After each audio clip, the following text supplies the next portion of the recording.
आज हम बात करेंगे आर्टिकल 18 पर। आर्टिकल 18 ऐसे क्या उपबंध हमारे संविधान में करता है जिससे विशेषाधिकारों की समाप्ति की गई, उपाधियों का अंत किया गया और समाज में एक वर्ग विभेद लोगों के प्रति दिखाई न दे। उन सारी चीजों के उद्देश्य से इस आर्टिकल को संविधान सभा ने क्या किया था, हमारे संविधान में शामिल किया था। आपने सुना होगा कि जब अंग्रेज भारत में आए थे तो अंग्रेजों ने क्या किया था कि जितने भी यहाँ के लोग थे उनको कुछ टाइटल्स दिए थे, बहुत सारे लोगों को टाइटल्स दिए। जैसे गांधी जी को केसर हिंद की उपाधि दी, नाइटहुड की उपाधि दी, इंग्लैंड में लॉर्ड्स की उपाधि दी जाती थी। तो इस तरीके की उपाधियां जो थी, इनसे क्या होता था, इनसे समाज में एक वर्ग उच्च विशेषता रखने लगा, वो अपने आप को सर्वोच्च समझने लगा। तो इस प्रकार से एक वर्ग बहुत ज्यादा अपने आप को हीन मानने लगा।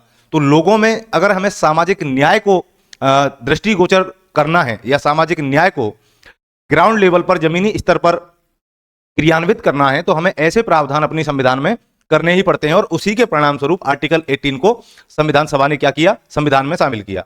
अब आर्टिकल 18 का जो टाइटल है वो क्या है, उपाधियों का अंत। इसका टाइटल क्या है, उपाधियों का अंत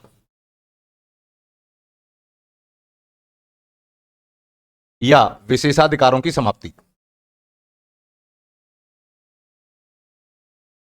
उपाधियों का अंत या विशेषाधिकारों की समाप्ति। क्लियर। अब उपाधियों का अंत और विशेषाधिकारों की समाप्ति के अंतर्गत आपके 18 में 4 सब क्लॉज दिए गए हैं। इन चारों सब क्लॉज को आप ध्यान से समझना कि हर एक सब क्लॉज का क्या भाव निकल के आता है। तो पहला आर्टिकल है आपका अनुच्छेद 18 का सब क्लॉज 1। दूसरा आर्टिकल है आपका अनुच्छेद 18 का सब क्लॉज 2। तीसरा आर्टिकल है अनुच्छेद 18 का सब क्लॉज 3 और चौथा आर्टिकल है अनुच्छेद 18 का सब क्लॉज 4। इन 4 सब क्लॉज में हमारे आर्टिकल 18 को वर्गीकृत किया गया और हर एक सब क्लॉज में इसकी अपनी परिभाषा दी गई। तो आर्टिकल 18(1) जो है वो क्या कहता है कि राज्य के द्वारा उपाधि प्रदान नहीं की जाएगी, लेकिन शैक्षणिक और सेना इन दोनों क्षेत्रों में उपाधि प्रदान की जा सकती है और इन उपाधियों का प्रयोग व्यक्ति अपने नाम से पहले कर सकता है या इनके नाम, इन उपाधियों का प्रयोग नाम के पहले किया जा सकता है। यहां पर क्या लिखेंगे कि राज्य किसी भी व्यक्ति को उपाधि प्रदान नहीं करेगा। पहली चीज, राज्य के द्वारा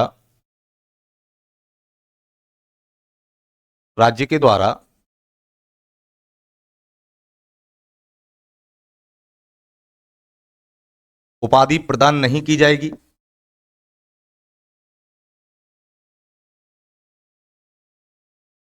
तो सबसे पहले तो इसी लाइन का मतलब समझते हैं कि भाई राज्य का मतलब क्या है कि जो आर्टिकल 12 में राज्य की परिभाषा दे रखी थी उसके अंतर्गत किसी भी व्यक्ति को, चाहे वो संसद हो, चाहे राष्ट्रपति हो, चाहे विधानमंडल हो, चाहे कार्यपालिका हो, न्यायपालिका हो, ये क्या नहीं कर सकती, उपाधि नहीं दे सकती।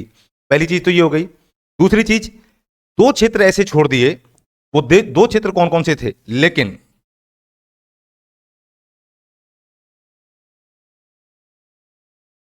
एक तो शिक्षण के क्षेत्र में और दूसरा सेना के संदर्भ में। इनमें क्या किया जा सकता है, इनमें उपाधि दी जा सकती है और इनमें उपाधि दी जाएगी और व्यक्ति इनका प्रयोग अपने नाम के आगे कर भी सकता है। जैसे कोई मेजर है, कोई ब्रिगेडियर है, कोई कर्नल है, कोई लेफ्टिनेंट है, कोई विंग कमांडर है। तो आपने देखा होगा कि व्यक्ति क्या करते हैं, अपने इन पदों के या इन उपाधियों का प्रयोग अपने नाम के आगे करने लग जाते हैं, क्योंकि इनको आर्टिकल 18 के सब क्लॉज 1 के द्वारा क्या दी गई है, छूट दी गई है। तो यहां पर क्या लिखा है कि राज्य के द्वारा उपाधि प्रदान नहीं की जाएगी, लेकिन शिक्षण और सेना के मामले में उपाधि दे सकता है, उपाधि दी जा सकती है।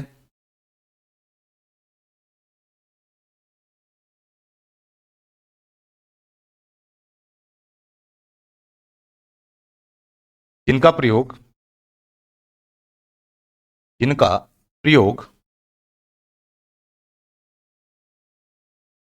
व्यक्ति अपने नाम के आगे कर सकता है, अपने नाम के आगे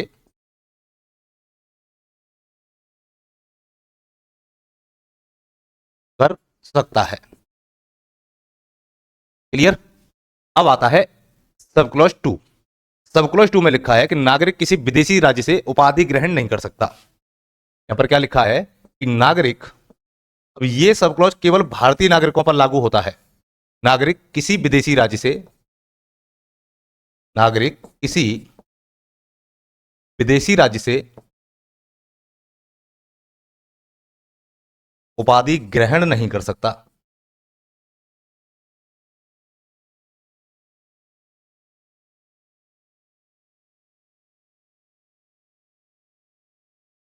दूसरा पॉइंट ये क्लियर हुआ। यहां बात किसकी की गई है? भारतीय नागरिक की, कि भारतीय नागरिक किसी भी दूसरे अन्य राज्य से कोई भी उपाधि प्रदान या ग्रहण नहीं करेगा, वो एक्सेप्टेबल यहां पर नहीं है। ये आर्टिकल सब क्लॉज 2 में दे रखा है। अब दूसरी बात आती है कि यदि कोई विदेशी मूल का व्यक्ति यदि भारत में किसी लाभ या ट्रस्ट के पद पर कार्य कर रहा है तो राष्ट्रपति की सहमति के बिना वो उपाधि ग्रहण नहीं कर सकता। क्योंकि दूसरा सवाल यहां पर यह भी उठता है कि केवल ये नियम भारतीय नागरिकों पर लागू होते हैं या और भी लोगों पर लागू होते हैं।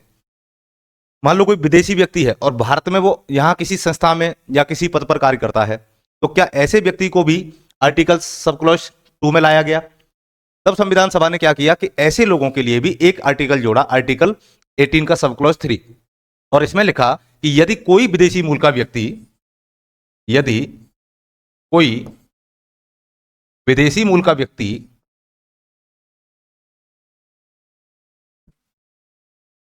यदि कोई विदेशी मूल का व्यक्ति भारत में लाभ या ट्रस्ट के पद पर, लाभ या ट्रस्ट के पद पर कार्य कर रहा है तो वह राष्ट्रपति की सहमति के बिना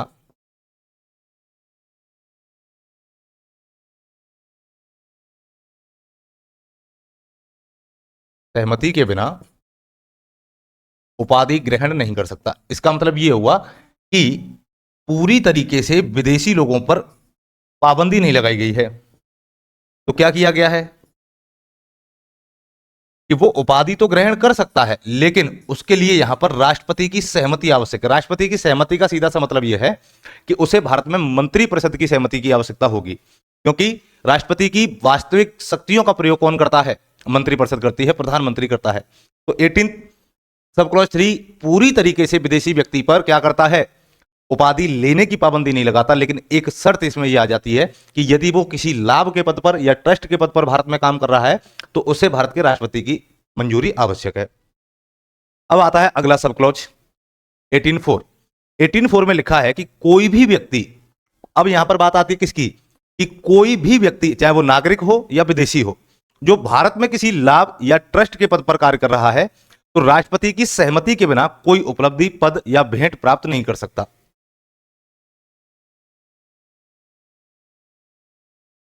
कोई भी व्यक्ति जो भारत में किसी लाभ या ट्रस्ट के पद पर कार्य कर रहा है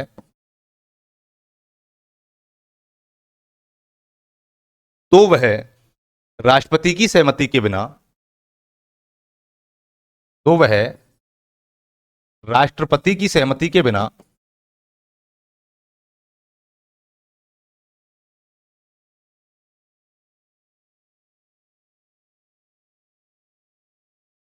राष्ट्रपति की सहमति के बिना कोई उपलब्धि, कोई भेंट और कोई पद, कोई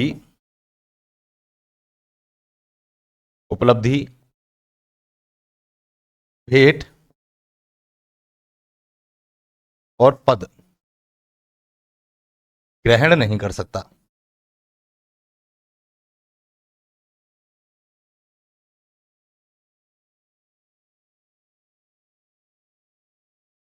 क्लियर है? तो ये आपके आर्टिकल 18 समानता के अंतर्गत लिया गया, क्योंकि इसमें जो एक वर्ग विशेष अलग से प्रतीत होता था कि भाई ये एक वर्ग विशेष है, इसे लगता है कि कुछ विशेषाधिकार मिले हुए हैं, तो ऐसे वर्ग विशेष को समाप्त करने के लिए भारत सरकार ने क्या किया, आर्टिकल 18 हमारे संविधान में शामिल किया, जिसके अंतर्गत विशेषाधिकार वर्ग की या ये कहें कि उपाधियों के अंत की घोषणा की गई। अब बात करते हैं हम लोग कि हमारे 1954 में कुछ पुरस्कार दिए गए थे या जिनकी शुरुआत की गई थी, जिनमें भारत रत्न भी है, पद्म भूषण भी है, पद्म विभूषण भी है और पद्मश्री भी है। तो क्या इनको उपाधि माना जाएगा या नहीं माना जाएगा? यह मामला आया था 1977 से 80 के बीच में। ये 2-3 बार ये पुरस्कार नहीं दिया गया था और फिर 1996 में जाकर के एक केस आता है बालाजी राघवन बनाम भारत संघ मामला, जिसमें यह पूछा जाता है कि क्या पुरस्कार जो हैं ये उपाधियां हैं या उपाधियां एवं पुरस्कार अलग अलग हैं। और सुप्रीम कोर्ट ने डिसीजन दिया कि उपाधि और पुरस्कार दोनों अलग अलग चीजें हैं, सरकार इन्हें प्रदान कर सकती है, लेकिन इन पुरस्कारों के नाम का प्रयोग व्यक्ति अपने नाम के आगे या पीछे प्रयोग नहीं कर सकता। बस ये इसमें अंतर आपको थोड़ा सा ध्यान रखना है। तो अगला पॉइंट क्या आ जाएगा, नोट करके, हमारे यहां कब शुरुआत की गई इन सभी पुरस्कारों की? तो 1954 में। कब शुरुआत होती है? 1954 ईस्वी में। कौन कौन से पुरस्कार? भारत रत्न,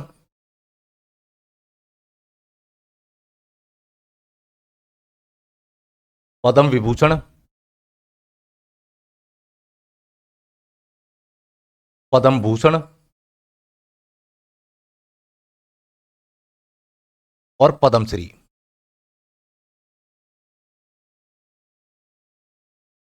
ये पुरस्कार आपके शुरू किए गए थे। सवाल यहीं से उठता है कि क्या इन पुरस्कारों को इसकी श्रेणी में रखा जाएगा या नहीं रखा जाएगा। और एक चीज याद रखना कि 1977 से 80 के बीच में जनता पार्टी की सरकार ने इन पुरस्कारों को वितरण नहीं किया था। तो यहीं पर एक पॉइंट और क्या आ जाएगा, 1977 से 1980 के मध्य, 1977 से 1980 के मध्य इन पुरस्कारों का वितरण नहीं हुआ था। इन पुरस्कारों का वितरण नहीं किया गया।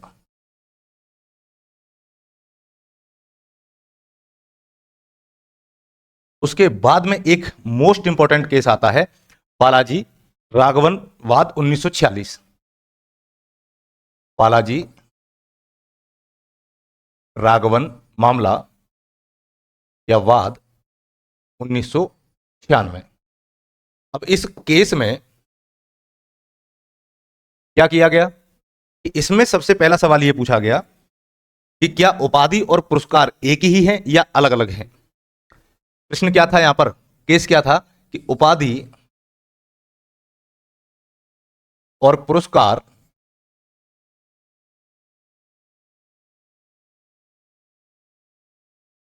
एक ही हैं या अलग अलग हैं।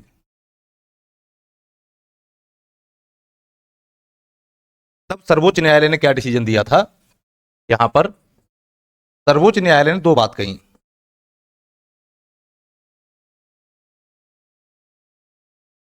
सर्वोच्च न्यायालय ने पहला डिसीजन तो यही दिया, उपाधि और पुरस्कार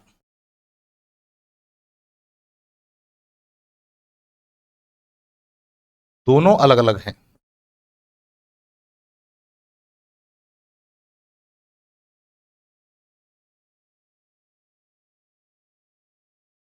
तथा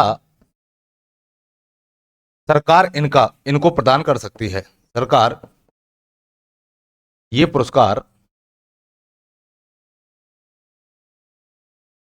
प्रदान कर सकती है और इन्हें इस बात पर न्यायालय में चुनौती नहीं दी जाएगी कि ये उपाधियों के अंत के विपरीत हैं या इनके खिलाफ हैं। तो पहला डिसीजन तो ये दिया। दूसरा डिसीजन ये दिया, अगर किसी व्यक्ति को ये पुरस्कार दिए जाते हैं तो साथ में क्या लेकिन किंतु परंतु लगाया, लेकिन जिस व्यक्ति को ये पुरस्कार दिए गए हैं इन पुरस्कारों के नाम का प्रयोग व्यक्ति अपने नाम के आगे और पीछे बिल्कुल नहीं कर सकता है, लेकिन इन पुरस्कारों के नाम का प्रयोग, इन पुरस्कारों के नाम का प्रयोग व्यक्ति अपने नाम के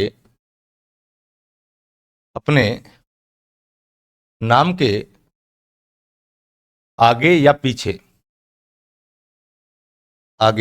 पीछे नहीं कर सकता।